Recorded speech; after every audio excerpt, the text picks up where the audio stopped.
Chapter 30, Operation Black Widow.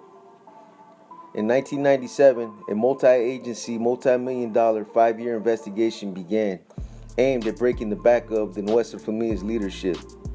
Although the controversial and contentious case originally started to develop in 1997, it didn't really start to break until U.S. Attorney Robert Mueller, now director of the FBI, indicted NF members Hector Copas Gallegos, Cesar Lobo Ramirez, Rico Smiley Garcia, and other members of their street crews. After a statewide investigation, listening to several hundred hours of witness testimony, and following the cooperation of several key high-ranking NF defectors, 22 NF members and associates were indicted on April 20, 2001. Some of the other principal figures in this superseding indictment were Gerald Cuete Rubalcaba from Tulare County, James Tibbs Murado from San Jose, Cornelio Corny Tristan from Woodland, Tex Marin Hernandez from Salinas, Daniel Stork Perez from Salinas, Sheldon Skip Villanueva from San Jose, Vidal Spider Favela from Sacramento, Jacob Blackie Enriquez from Modesto, David Serdino Rocha from Tracy, and Henry Happy Cervantes from Lodi. David Serdino Rocha was being indicted for his role in producing the Norteño-themed CD that encouraged young Norteños to go out and attack Sureños. Ironically, the name of Serdino's recording studio was called Dark Room Familia. Because of the extraordinary range of the federal laws and how they're formatted, the indictment covered 22 years of predicate offenses that dated all the way back to 1981. They were charged with everything from murder, attempted murder, assault, robbery, distribution of narcotics, racketeering, conspiracy, witness tampering, firearms violations, gang enhancements, and a litany of other charges. The investigation was spearheaded by a Santa Rosa police detective named George Collar, and he had obviously done his homework. The indictment specifically named the following as some of the murder victims: Mike M.C. Castillo from Salinas, Salvador Littleman Castaneda from Salinas, Vincent Little Chente Sanchez from Salinas, Robert Brown Bob Viramontes from Morgan Hill, Geronimo Garza Jr. from Salinas, and Darren Smiley Harden from Santa Rosa. Additionally, Hector Copas Gallegos, Juan Hernandez Lopez, Pablo Castaneda, Guillermo Memo Diaz, Sister Sophie and Lisa Rocha, Miguel Cricket Gabriel, who were all from Salinas, Kenneth Shitty Smitty Smith, and 2 other individuals identified only as Mexican Mafia members Beto and Stymie were listed as targets that they conspired to kill. Based on the area that the majority of these targets and perpetrators were from, it was obvious to law enforcement that the NF had a very strong presence and power base located in Salinas, California. Meanwhile, nobody in the Bay apparently saw this coming, and no contingency plans were prepared to counteract a leadership extraction of this magnitude. As word spread that these generals and other high-ranking members were being unexpectedly rolled up and plucked out of the shoe, some of the other C's left behind were scrambling to reorganize themselves under an unestablished, disassembled chain of command. Technically, the appointed reserves left behind, numbered by rank from 1 to 15, should have automatically been activated and placed in these vacated positions. NF law clearly establishes set protocol for unforeseen circumstances when the appointed leadership becomes incommunicado or subjected to crisis situations which render them ineffective to continue fulfilling their positions, or when they're unforeseeably taken from home base, Pelican Bay. This is the organization's established headquarters, and the fact that the leadership was indicted doesn't neutralize this or result in any aberration from what is clearly written in the NF Constitution. In situations such as this, a reserve general is automatically activated and is temporarily appointed on an interim basis until the crisis passes. Officially, these 7 individuals should have followed the Constitution by relinquishing their positions as soon as they were transferred out of Pelican Bay to face their indictments. However, they had absolutely no intentions of surrendering these positions, nor did they have any intention on adhering to the NF's laws that some of them actually helped draft. It had nothing to do with any of the other Familianos still housed in Pelican Bay lacking the leadership abilities to step up and effectively continue to push the organization forward. It all boiled down to individual agendas and power. Relinquishing these positions meant one thing, and this was undoubtedly at the forefront of their equanimity: capital and greed. If they surrendered these positions, they would be abdicating their control over the money that the street regiments were generating, and this was something they had a tight grip on. But due to the confusion, the equanimity of other high-ranking members, and this vacuum effect being completely unforeseen, these procedures weren't followed. James Conejo Perez from Sacramento and David D.C. Cervantes from Chino temporarily assumed leadership positions, but this was quickly repressed as soon as the generals landed in Santa Rita and re-announced their still-attested positions as high command. Seeing as how they were now in a superior position to control the streets and utilize their newfound environment to their advantage, there was no way they were about to relinquish these positions or abdicate their power. To do so meant they would have taken themselves out of the loop, and they would have lost all control over the money they were now in position to reap. Unbeknownst to the state and federal agencies prosecuting them, they actually helped facilitate their power over the streets by housing them in Oakland, a move that made these individuals much more accessible to visit the figureheads or the regimental commanders that maintained direct control over the streets. They also had phone access in order to expedite some of their illicit activities. These methods of communication were unavailable to them at Pelican Bay State Prison before they were indicted. But now they were readily at their disposal, and they exploited these mediums as valuable instruments to their agendas. All these elements enabled them to establish a strong presence on the streets, which was essential in reestablishing themselves as the overall leadership, something that would later lead to another power struggle. One of the first things they did was to reinforce their positions by sending private investigators, PIs, and personal visitors to visit some of the C's in the Bay, as to make it clear that they were still to be recognized as the O's leadership and nobody was to politic or question it. Abreastments were filtered out to San Quentin, Corcoran, Tracy, and other prisons that held NF strongholds, advising the manpower of these same dictates. The next and final insidious step was to directly contact all the RCs overseeing the streets and have them abandon their assigned channels in the Bay for the sole purpose of plugging directly into them. This was large-scale damage control, done swiftly and methodically.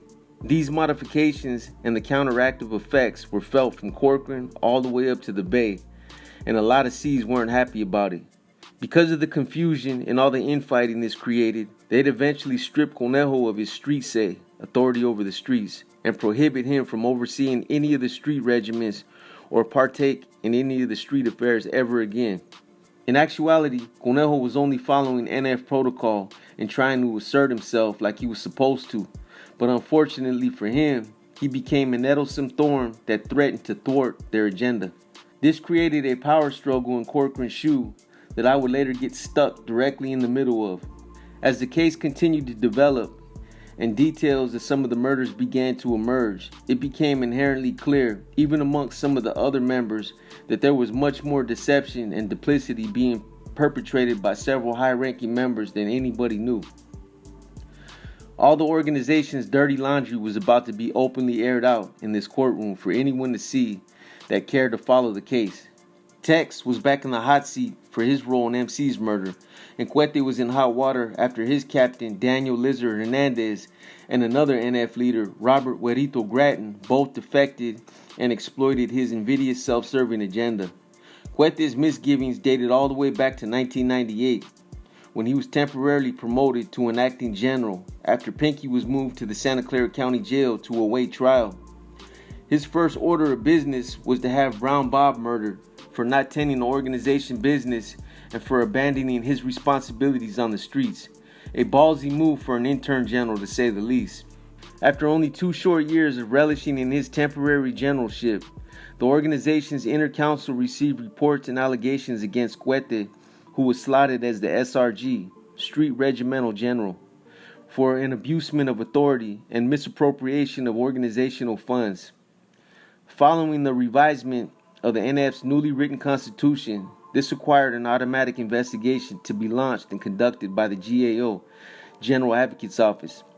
James Tibbs Morato held the GAO position at that time, but subsequently failed to take any actions against Cuete. Tibbs didn't even so much as conduct an inquiry as to the basis of the allegations. At the very least, Tibbs should have placed Cuete on temporary freeze, arrogation of position, and appointed an impartial C to conduct the inquiry for him. But he completely failed his responsibility within this office. The GAO, in theory, is an automatic chief of the family, one who arbitrates disputes, enforces due process, orders corrective action, oversees independent investigations, and oversees ethical standards. This was his calling. However, he took no action whatsoever. This ended up working in Cuete's favor, as he promptly initiated damage control to squelch the quagmire he found himself in. Unfortunately, in order to effectively clean up this growing enigma, he had to find a way to ensure that some of the C's working under him, who could hurt him, were forever silenced. His biggest threat was his own protege and one-time trusted Captain Daniel Lizard Hernandez. Cuete's treachery ran so deep that he was more than willing to sacrifice this loyal C in order to clean up his own wrongdoings. He immediately began filtering out false orders to the streets, indicating that certain C's were no longer in good standing with the organization and must be put to sleep contiguously. And Lizard was the first name at the very top of his list. Cuete embellished trumped-up violations that warranted on-site green lights, and because of his long-standing status as one of the organization's prominent, trusted leaders, nobody second-guessed or questioned his directives. However, Cuete's own personal agendas were about to become his own downfall. When Lizard was sent back on a parole violation, he went to Corcoran, where he had a chance to run into another NF captain, Jimmy Wino Seriolski. Upon arriving in the SHU, Lizard filed a full in-depth street report with Wino, which basically shed some light on Cuete's elusive activities and raised several red flags in Wino's mind about Cuete's agenda. Wino and Lizard discussed the directives that Cuete was filtering out, and eventually came to realize that Cuete was trying to cover himself in the event that an investigation was initiated. Wino also realized that Lizard was Cuete's worst nightmare, as he had all the information that could severely hurt him.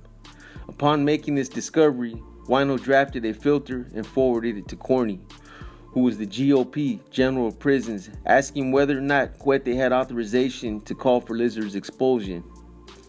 Corny then responded back to Wino a couple weeks later, advising him to disregard Cuete's expulsion order, and furthermore, the Inner Council was now requesting Lizard to file a full report as to Cuete's activities and everything he was involved in over the course of the last 4 years. Cuete's run was finally about to come to an inglorious end, and all his demons were about to be thoroughly exposed. Lizard filed his report, divulging all the information requested, and proposed a calling for Cuete's impeachment, along with his team of cronies who condoned his actions. Skip and Conejo were the cronies Lizard referred to, and Lizard leveled scathing allegations against both of these C's for being in cahoots with Cuete's befouled agenda and unscrupulous practices. After digesting Lizard's report, Corny realized the extent of Cuete's agenda, and Tibbs was now forced to place Cuete on freeze and open a full-scale investigation. This was only the beginning of Cuete's problems. Because of the level of betrayal that Lizard was subjected to by someone who he considered his mentor, he wasn't about to take any more chances at ever being turned on like this again. After Lizard paroled from Corcoran on December 19, 2000, he made a phone call 3 days later to the FBI for the sole purpose of cooperating with the government to take down Cuete and the rest of the NF leadership.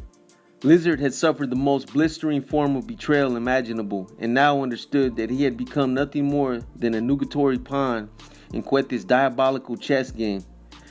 At this level, he couldn't afford to take any more chances. Lizard understood that the playing field had been leveled against him and that any missteps he took from this point on could essentially cost him his life. Unwilling to take that chance, he opted to defect and assist the government in this massive full-scale investigation. Although the investigation was an all-encompassing blitz by law enforcement on several different fronts, Cuete's role was monumental and his actions alone created a huge snowball effect. As a result of the irreparable damage Cuete and Tex committed, they were completely stripped within the organization's ranking system, banished from ever holding positions within the organization ever again, they were both demoted to the lowest grade as Category 1 members and were no longer privy to any of the organization's street business. During the 5 years they spent awaiting trial at the federal detention facilities, they were so fiercely castigated that their names were almost never mentioned. Even to this day, almost 10 years later, after they were committed to the federal prison system, some people have asked about the outcome of their status, as they were virtually banished and forbidden from being mentioned. There's no question about the fact that the federal government succeeded in shaking up the NF leadership when it launched Operation Black Widow. But commuting these guys to the federal prison system may have actually caused an unforeseeable contingent. It's no longer just California's problem now. Regiments are already being transplanted, scattering criminal cells across the nation. They chopped off the head, but another body's already in the sense.